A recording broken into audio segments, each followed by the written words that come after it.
So I was in high school in Framingham from 2000 to 2004, so a while ago. This is like pre-cell phones, like kids got like, you know, those heavy like Nokia things, like those started to come up. I got a cell phone later because I didn't have a job and I couldn't pay for it. It cost money to send text messages. I think I was a junior when I had a cell phone. It cost money to send text messages. So the only good part of it was like calling your friends at night and not using the house phone and not getting kicked off the phone because someone had to use the internet. Like, this is those days. So in high school, I've been asked to talk about my time listening to like emo music and hardcore and punk. So I was very much like kind of into the punk scene. I went to a lot of concerts, so I would go to the Palladium in Worcester with my friends like any night of the week. We'd go out to Worcester, drive out there on Route 9 and go see shows upstairs, downstairs at the Middle East.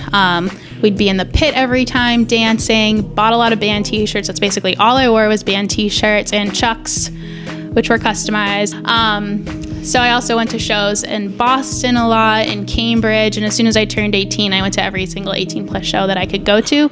I also was kind of a skateboarder, so I was like skater, kind of like punk kind of stuff. I wasn't very good and I was terrified. I could like ollie and I was like satisfied with that. I would just like roll around and ollie and be like, wee!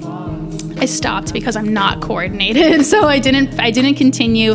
I also played guitar and sang and that kind of thing. I wasn't in like any clubs. I didn't do any sports. My high school was huge and we were all anonymous, so I just kind of like went to class, did my thing, then went to concerts afterwards. So it was very different from like here where people are so involved in so many things. At a really big high school, it's hard to even find out things happen. Like I found out we had a newspaper after I graduated, even though I was in the journalism program. The journalism program wasn't good, not like here. Yeah, I was not a big spender. My prom dress was like $43 on the clearance rack at Sears.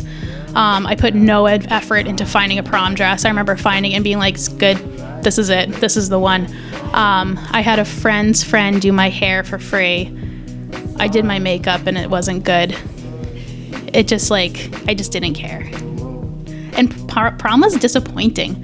I remember my friends wanted to leave early. The guys were like, let's leave. And I was like, do you know how much we spent on that shag carpeted limo? And that was literally the most expensive thing, was the shag carpeted limo that the driver, he yelled at us before we got started, telling us not to do anything. So like we started the prom drive by having the driver scream at us like before we had even done anything.